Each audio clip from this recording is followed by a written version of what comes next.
नमस्कार, मी अश्विनी. महाराष्ट्र टीव्ही 24 मध्ये आपले स्वागत आहे. महाराष्ट्रातील बातम्यांकडे वळण्याआधी एक नजर हेडलाईन्सवर. जे 70 वर्षात मिळाले नाही ते आमच्या आंदोलनातून मिळाले आहे. मनोज जरांगे पाटील यांची प्रतिक्रिया. जळगाव महापालिकेतील शहर अभियंत्याला भाजप कार्यकर्त्याकडून मारहाण आणि नागपुरात भाजप कार्यकर्त्यांनी जोरदार घोषणाबाजी करत जाळला पुतळा. आता बातम्या सविस्तर. मी कधीही काहीही खोटं केलेलं नाही आणि करणार नाही. मराठ्यांविरोधातील षडयंत्र यशस्वी झाले नाही. तुम्हाला श्रेय घ्यायचे असेल तर घ्या, पण समाजात खोटं पसरवू नका. कोणता नेता खोटं पसरवायला सांगतो आहे त्याचे नाव आम्हाला कळालं आहे. सत्तेतील काही लोक सोशल मीडियावर टीका करायला उतरलेत. 39 लाख मराठ्यांना कुणबी प्रमाणपत्र मिळाले आहे, अशी प्रतिक्रिया मनोज जरांगे पाटील यांनी दिली आहे.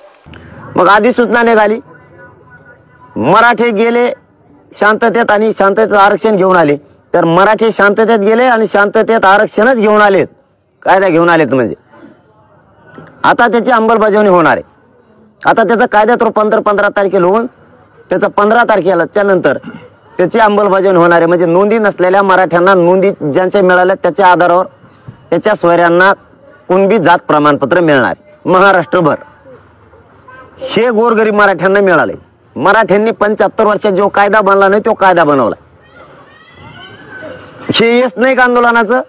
सोशल मीडियावर लिहितो काय मिळालं, हे यश नाही आहे का? तुला कळतंय का कायदा कशात बदल करायला लागतो, कायद्यात काय दुरुस्ती करायची, काय अधिसूचना काढायच्या, कायद्यात रूपांतर त्याचं कसं करायचंय, हे पण तुला कळत नाही. लिहितो नुसता, घरी झोपतो आणि कोणत्या तरी राजकारण्याचं ऐकतो, सुपारी घेतो.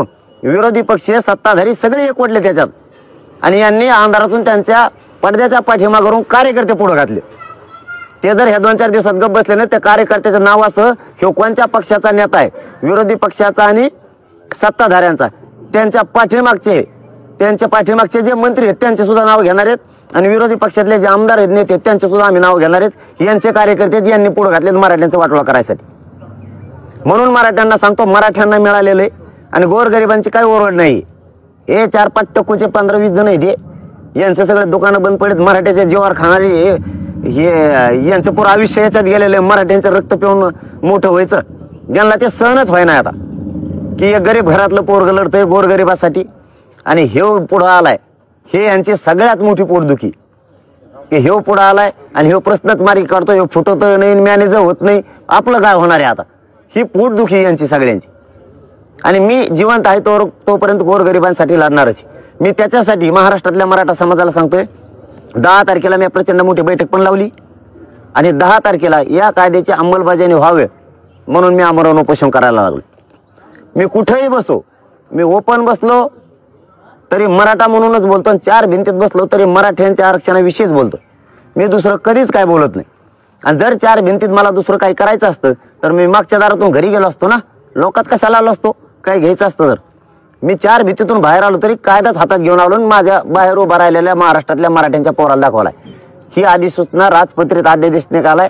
आता याचं कायद्यात रूपांतर होणार आहे आणि अंमलबजावणी होणार आहे. बाहेरून त्यांना दाखवलंय. मी वाकडं पावलं टाकत नाही. चूक माझ्या मायबाप मराठा समाजाला डाग लागण असं एक पाऊल उचलत नाही. मी इतका त्याग करून, इतका चिकटपणानं सातत्याने ही लढाई लढतो. इतकी तू लढून दाखव, चल तू इतकी, फक्त मी लढतो इतकं रात्रंदिवस माझ्यासारखं फिरून दाखव. मी 4-4 रात्री 4-4 दिवस सलग जागवतो. जळगाव शहरातील महापालिकेतील सार्वजनिक बांधकाम विभागातील शाखा अभियंता प्रसाद पुराणिक यांना जळगाव शहरातील भाऊच्या उद्यानाजवळील शासकीय कार्यालयात येऊन भाजप कार्यकर्ता भूपेंद्र कुलकर्णी यांनी 2 फेब्रुवारीला मारहाण केली होती. त्यामुळे जळगाव महापालिकेतील कर्मचारी व पदाधिकारी यांनी आज सकाळपासूनच कामबंद आंदोलन करून निषेध केला. तसेच आरोपी विरुद्ध रामानंद नगर पोलीस स्टेशन येथे तक्रार करून ही अटक करण्यात आली असून मारहाण करणारा भाजप कार्यकर्ता भूपेंद्र कुलकर्णी यांनी अटक करावी यासाठी आज जिल्हाधिकारी कार्यालयासमोर आंदोलन करण्यात आले. मी याबद्दल असं सांगतो की आमच्या महानगरपालिकेचे शाखा अभियंता श्री प्रसाद पुराणिक साहेब यांचं युनिट कार्यालय काव्यरत्नावली चौकामध्ये आहे. त्या ठिकाणी भूपेश कुलकर्णी नामक व्यक्तीने त्यांच्या कार्यालयात येऊन त्यांना मारहाण केली, अश्लील भाषा वापरली आणि त्याच्या विरुद्ध आम्ही रामानंद पोलीस स्टेशनला शुक्रवारीच गुन्हा दाखल केलेला आहे. परंतु आजपर्यंत त्या व्यक्तीला, त्या आरोपीला अटक झालेली नाही. म्हणून त्याच्या निषेधार्थ आम्ही आज हा मूक मोर्चा काढलेला आहे. आम्ही SP साहेबांनाही निवेदन दिले आहे आणि माननीय जिल्हाधिकारी साहेबांना देखील निवेदन देण्यासाठी या ठिकाणी एकत्र आलेलो आहोत. आम्ही या गोष्टीचा निषेध यासाठी करतो की अशा प्रकारे दहशतीचं वातावरण ठेवून आमचे महानगरपालिकेचे कर्मचारी काम कशा पद्धतीने करू शकतील, म्हणून आम्ही विनंती करीत आहोत की त्या आरोपीला अटक केली पाहिजे. हा जो आरोपी आहे हा सराईत आरोपी आहे. याने यापूर्वी देखील महानगरपालिकेच्या महापौर दालनामध्ये अशाच प्रकारचे आपली दादागिरीची भाषा वापरून खुर्ची फेकण्याचा कार्यक्रम केलेला होता आणि त्याने आमच्या कार्यालयात ज्या वेळेला ही घटना घडली त्यावेळेला स्वतःच्या तोंडाने ते कबूल केलेलं आहे आणि त्याचं रेकॉर्डिंग देखील आम्ही रामानंद पोलीस स्टेशनला जमा केला आहे. आम्ही विनंती करतो आपल्या पत्रकार बांधवांच्या माध्यमातून की पोलीस प्रशासनाने याबाबत गांभीर्याने दखल घेऊन त्या आरोपीला अटक केली पाहिजे, नाहीतर आम्ही काम बंद आंदोलन सुरूच ठेवणार आहोत. या बाबतीतचं उत्तर पोलीस प्रशासनाने दिलं पाहिजे. कुठल्याही राजकीय पक्षाचा कुठलाही कार्यकर्ता अशा प्रकारे वागणूक करत असेल तर ते चुकीचं आहे. प्रत्येकाला अधिकार आहे, लोकशाही आहे. तुम्हाला तक्रार करायची असेल तर त्यासाठी देखील एक साचेबद्ध कार्यप्रणाली प्रणालीत आहे, त्यानुसार त्यांनी तक्रार केली पाहिजे. तुम्ही युनिट कार्यालयात तक्रार केली, तिथं जर तुमची दखल घेतली गेली नाही, त्यांनी मुख्य कार्यालयात येऊन यायचं आहे. त्याच्यावरती आमचे आयुक्त महोदय आहेत, त्यावरती कलेक्टर साहेब आहेत. अशा पद्धतीने तक्रार केली पाहिजे, परंतु असे न करता दादागिरीची भाषा वापरून यामागे त्याचं कुठलं प्रयोजन आहे याचाही शोध पोलिसांनी घेतला पाहिजे. आज आम्ही अत्यावश्यक सेवा सुरू ठेवलेल्या आहेत. आम्हाला कुठल्याही नागरिकांना वेठीस धरायचं नाही. आमचे सफाई कामगार असतील किंवा पाणीपुरवठा यंत्रणा असेल ही आम्ही कार्यान्वित ठेवून फक्त मुख्य कार्यालय आणि युनिट कार्यालयाचे सर्व अभियंता आज या ठिकाणी निषेध नोंदवण्यासाठी आलेलो आहोत. परंतु याची जर गांभीर्याने दखल घेतली नाही तर मग आम्हाला कामबंद आंदोलनाच्या बाबतीत बैठक घेऊन निर्णय घ्यावा लागेल. हा जो आरोपी आहे रुपेश कुलकर्णी याला अटक न झाल्यामुळे 3 दिवस झाले देखील त्याला अटक झाली नाही. म्हणून शनिवार रविवार सुट्टी असल्यामुळे आमच्या सर्व कर्मचारी, सर्व विभागाच्या प्रमुखांनी आज ह्या मूक मोर्चामध्ये सहभागी झालेले आहे. मूक मोर्चाचा निवेदन आम्ही SP साहेबांना समक्ष दिलेलं आहे आणि SP साहेबांनी आम्हाला आश्वासित केलेलं आहे की त्याला लवकरात लवकर अटक करून कोर्टामध्ये सादर करू असं आम्हाला आजच त्यांनी आम्हाला आश्वासन दिलेलं आहे. दिनांक 2/2/2024 रोजी दुपारी 12:30 वाजता मी सर्वेक्षणाच्या कामानिमित्त प्रभाग समितीचं जे कार्यालय आहे TB हॉस्पिटलमध्ये त्या ठिकाणी मी काम करत असताना मला भूपेश कुलकर्णी नावक व्यक्तीचा फोन आला. त्याने मला गटरीच्या कामाबाबत त्यांना नूतन वर्ष कॉलनीमध्ये सुरू असलेल्या गटरीच्या कामाबाबत त्यांना विचारणा केली. त्या ठिकाणी जे काम चालू आहे त्या कामाचं लेवल घेऊन काम कर असं त्याने ऐकरी भाषेमध्ये सांगितले. मी त्याला एकच सांगितलं की तिथे संबंधित ठेकेदार आहे, त्या ठेकेदाराला तुम्ही तुमचा प्रॉब्लेम जो आहे तो समजून सांगा. ठेकेदाराने जर ऐकलं नाही तर तो माझ्याकडे या, मला सर्वेक्षणाचं काम झालं की आपण भेटू आणि तुमची काय समस्या आहे ती मी सॉल्व करेन. पण त्याने तसं न ऐकता तू येत नाही तर मी येतो असं मला उत्तर दिलं. आणि तू कुठे आहे तर मी त्याला सांगितलं की बाबू प्रभाग समिती कार्यालयामध्ये आहे. नंतर तो इसम 4-5 जणांना घेऊन माझ्या युनिट कार्यालयामध्ये आला आणि कोण पुराणिक, कुठे आहे पुराणिक असं करत त्याने माझ्याकडे येऊन मला मारहाण. त्यानंतर मला त्या मारहाणीमध्ये चष्मा फुटला. नंतर मग आम्ही दुपारी सुट्टी वेगळा केली त्याने आणि त्याच्यामध्ये त्याने उल्लेख केला की या अगोदर 4 वर्षापूर्वी महापौर दालनामध्ये मी असेच मारहाण केलेली होती. माझं काहीच वाकडं झालं नव्हतं. 4 दिवस प्रेस सुरू होती, माझा उल्लेख येत होता बुवा. आणि नंतर मग आहे ना तो शिवेगाव करून तिथे एक अति महत्त्वाची एक फाईल होती, ती फाईल घेऊन तो चालला गेला 4-5 जणांना घेऊन. नंतर मी रिपोर्टिंग करून शहर अभियंत्यांच्या वतीने आणि माननीय आयुक्त मॅडमांच्या मंजुरीने रामानंद पोलीस स्टेशनमध्ये गुन्हा दाखल केला. गुन्हा दाखल केल्यानंतर आहे ना दुसऱ्या दिवशी पंचनामा झाला, पण अटक अजून झालेली नाही. त्याला अटक व्हावी 3 दिवस झाले, अजून कोणत्याही प्रकारचे त्यांना अटक झालेली नाही आहे. तरी त्याला अटक व्हावी. कारण काय त्या एरियामध्ये त्या वार्डामध्ये जवळजवळ 12-13 कामं चालू आहे महापालिकेकडनं. मला प्रत्येक कामावर जावं लागतं. जर कधी त्याला अटक झाली नाही आणि त्याने जर कधी माझ्यावर, कारण त्याने धमकी दिलेली आहे मारहाण करायची, अजूनही धमकी दिलेली आहे, तर तो मारहाण करू शकतो. जीवाला धोका आहे. त्यामुळे ना माझी मागणी आहे की बुवा त्याला अटक व्हावी. नरेंद्र मोदी यांचा अपमान केल्याप्रकरणी भाजप कार्यकर्ते आक्रमक झाले आहेत। भाजप कार्यकर्त्यांनी जोरदार घोषणाबाजी करत पुतळा जाळण्यात आला। यावेळी भाजपचे कार्यकर्ते मोठ्या प्रमाणात उपस्थित होते। युवक काँग्रेसच्या अध्यक्षांचं मानसिक संतुलन बिघडलं आहे। काही दिवसांपूर्वी त्यांनी स्वातंत्र्यवीर सावरकर यांचा पुतळा जाळला, ज्या सावरकरांनी आपलं सर्व परिवार देशासाठी बलिदान केलं आणि आता जिल्हा परिषदेत देशाचा गौरव वाढवणाऱ्या पंतप्रधान नरेंद्र मोदी यांच्या फोटोला काळं फासण्यात आलं। हा देशाचा अपमान आहे। कुणाल राऊत यांना अटक करण्यात आली आहे, मात्र त्यांची मानसिक संतुलन तपासून बघावं आणि योग्य नसेल तर त्याला पागलखान्यात पाठवण्यात यावं अशी भाजपची मागणी आहे, अशी प्रतिक्रिया बंटी कुकडे यांनी दिली आहे। महाराष्ट्र प्रदेश युवक काँग्रेसच्या अध्यक्षांची मती भ्रष्ट झालेली आहे। त्याचं मानसिक संतुलन बिघडलेलं आहे। काही दिवसाच्या आधी त्यांनी विद्यापीठामध्ये जाऊन स्वातंत्र्यवीर सावरकरांचा पुतळा जाळला। त्या स्वातंत्र्यवीर सावरकरांनी आपला पूर्ण परिवार देशासाठी बलिदान केला, त्यांचा त्यांनी पुतळा जाळला आणि ते होत नाही की होत नाही तर ह्याच जिल्हा परिषदेमध्ये सन्माननीय ज्यांनी देशाचा गौरव वाढवला अशा सन्माननीय पंतप्रधान माननीय मोदीजींच्या बॅनरवर त्यांनी काळीच पोचली। हा मोदीजींचा अपमान म्हणजे हा देशाचा अपमान आहे, हा भारताचा अपमान आहे आणि हा अपमान भारतीय जनता पार्टी कदापि सहन करणार नाही। आता पोलिसांनी त्याला अटक केली आहे, पण माझं म्हणणं आहे भारतीय जनता पार्टीची मागणी आहे की त्याची मानसिक स्थितीची पडताळणी करावी। तो मानसिक रोगी आहे की नाही, जर असेल तर त्याला पागलखान्यात पाठवावे। बातम्यांमध्ये वेळ झाली आहे छोट्याशा विश्रांतीची।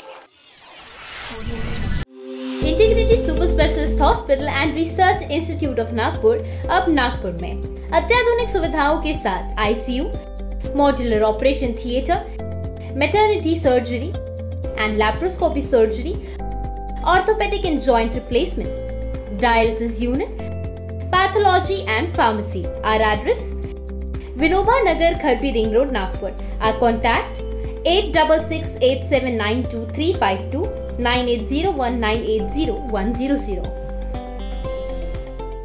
मोती ज्ञान को बढ़ाने वाला व धन प्रदान करने वाला रत्न है। व्यक्ति के व्यवहार को शांत करता है और निर्बलता को दूर कर चेहरे पर कांति लाता है। ये और ऐसे अन्य शुद्ध एवं सर्टिफाइड रत्नों के लिए आइए सिर्फ लोंधी ज्वेलर्स। 25 साल का शुद्धता का भरोसा। लोंधी ज्वेलर्स, सीताबड़ी और गोकुलपेट बाजार रोड, नागपुर। विश्रांतीनंतर वळूया समोरील बातम्यांकडे। आपल्या न्यायिक हक्कासाठी 114 आदिवासी बांधव शहीद झालेत। यामध्ये राजकीय हस्तक्षेप होत असल्याचे पाहायला मिळत आहे। ही न्यायिक मागणी सुप्रीम कोर्टानेही मान्य केली आहे। 1985च्या GRला धरून सरसकट गोंड गोवारी बांधवांना आदिवासीत आरक्षण देण्यात यावं, ही भूमिका काँग्रेस पक्षाची आहे, अशी प्रतिक्रिया काँग्रेस प्रदेशाध्यक्ष नाना पटोले यांनी गोंड गोवारी समाजाच्या आंदोलनाला भेटीवेळी दिली आहे। बघा की या न्यायिक हक्कासाठी 114 या आदिवासी समाजाच्या लोक शहीद झाले आणि राजकीय हस्तक्षेप या आदिवासी समाजामध्ये होते आहे असंच आपल्याला पाहायला मिळतं।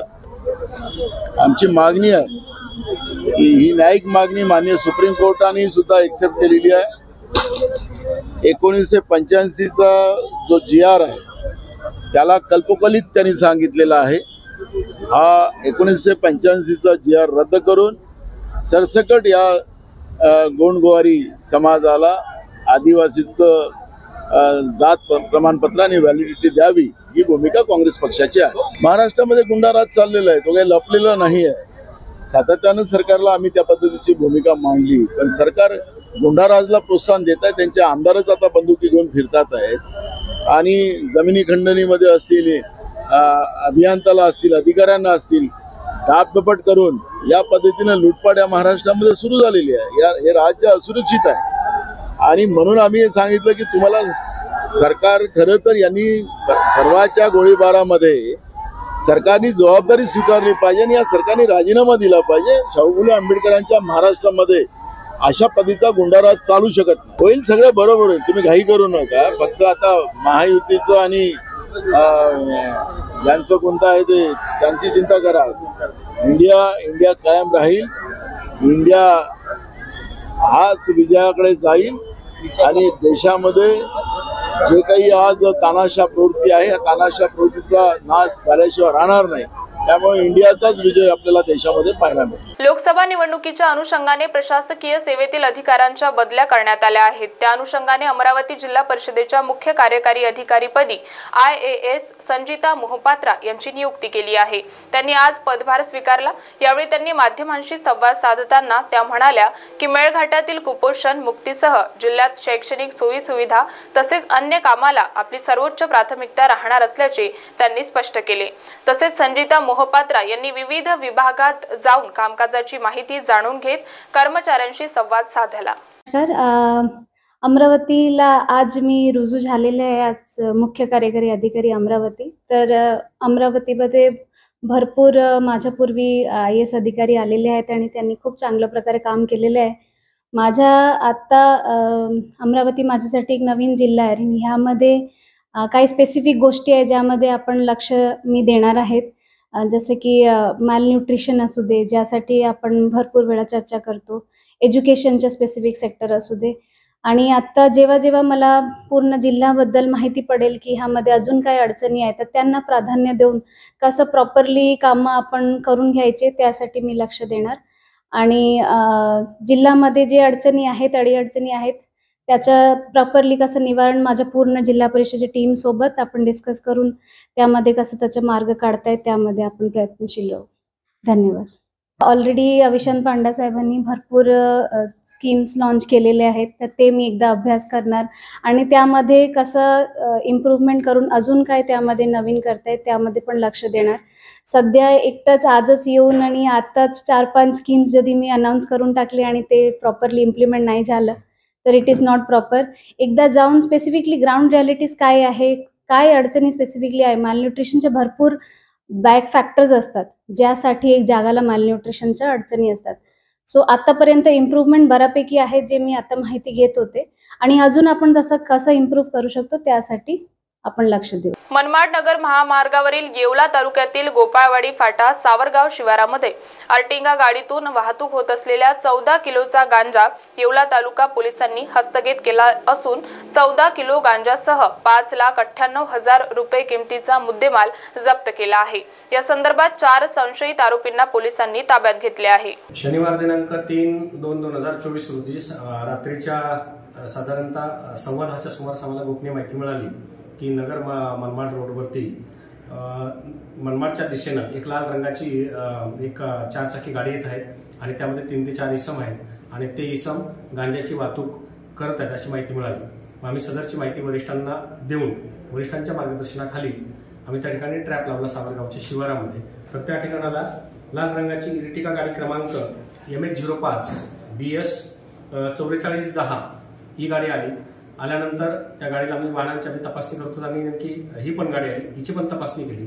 तर या गाडीच्या डिकीमध्ये मला गांजा सदृश्य एक तिथं मिळून आलं. मिळून आल्यानंतर त्याच ठिकाणाला हे 4 आरोपी त्या गाडीमध्ये बसलेले होते. त्या आरोपीचे नावगाव विचारत असता त्यामध्ये एक अशोक उर्फ अक्षय राजू पगारे, राहणार साई कॉलनी, रांजणगाव रोड, राहता. दुसरा समीर अक्रम शेख, राहणार मोमीनपुरा, एक मिनार मस्जिद बीड, मूळचा तो तिथला राहणार आहे आणि हल्ली राहतो बर्फाच्या कारखान्याजवळ इस्लामनगर शिर्डी. तिसरा प्रशांत जनार्दन जाधव, हा राहणार साई कॉलनी, राजनगाव रोड, राहता आणि त्याच्यामध्ये चालक सन्नी कारभारी भातकुटे, हा सुद्धा राहत्याचा राहणार आहे. असे 14 जण मिळून आले. तर आम्ही तिथे त्या ठिकाणाला निवासी नायब तहसीलदार पंकज मगर यांच्यासह 2 पंचांसह तिथं आम्ही ताबडतोब त्याची मोजणी केली. तर त्या ठिकाणाला एकूण 14 किलो गांजा सदरच्या याच्यामध्ये मिळून आला. सदरचा गांजा 14 किलो गांजा आणि 5 लाख रुपये किमतीची ही इर्टिगा गाडी मिळून आली. त्यांच्यावरती NDPS जो कायदा आहे त्याचा कायदा कलम 8क आणि 20ब, त्याच्यानंतर त्याच्यासह खंड 2क अनुषंगाने गुन्हा दाखल करण्यात आलेला आहे. सध्या आरोपी पोलीस कस्टडीमध्ये आहेत. यामध्ये आरोपींनी जिथून माल आणला तो माल जिथून आणला तिथून त्या माल विकणाऱ्याचं, त्याच्यानंतर ज्या ठिकाणाला माल हे देणार होते त्याचे माहिती काढून त्या अनुषंगाने तपास चालू आहे आणि माल घेणारे आणि माल विकणारे, विक्री करणारे या दोघांना आम्ही लवकरच गजाआड करत आहोत. यांना सध्या आरोपी मजकूर हे पोलीस कस्टडीमध्ये आहेत. सर, गांजाची एकूण किंमत 14 किलो गांजाची आता आम्ही 98,000 किंमत आहे त्याची. 98,000 म्हणजे 7,000 रुपये प्रति किलोच्या याच्यानुसार 98,000 रुपये त्याची किंमत आहे. बातम्यांमध्ये वेळ झाली आहे इथेच थांबण्याची. बघत रहा महाराष्ट्र टीव्ही 24. इस खबर के प्रायोजक है शिवशंकर आयुर्वेदिक क्लिनिक, अनुभवी डॉक्टर्स से सज्ज, सभी प्रकार के आयुर्वेदिक दवाइयाँ मिलने का एकमात्र स्थान. इनका पता Shivshankar ayurvedic clinic, doctor Mangala Ketkar hospital के सामने, महाजन मार्केट के पास, टेम्पल बाजार रोड, सीताबर्डी, नागपुर. आँखों की संपूर्ण देखभाल के लिए मध्य भारत का जाना माना नाम माधव नेत्रालय. यहाँ आँखों की पूरी तरीके की जांच के साथ सभी प्रकार के ऑपरेशन किए जाते हैं. मोतिया बिंदु, काज बिंदु, रेटिना, साथ ही कॉर्निया के उपचार भी होते हैं. तिरछेपन और युवाओं में चश्मा हटाने का ऑपरेशन भी आधुनिक लेजर तरीके से होता है. आँखों की सभी समस्याओं व अधिक जानकारी के लिए संपर्क करें. माधव नेत्रालय, साई मंदिर के पास, Gajanan Nagar T point, Ajni, Nagpur. Dial करें 678-5200 या Madhav Netralaya premium centre, Vasudev Nagar metro station के पास, Hingna T point, Nagpur. Dial करें 350-2300.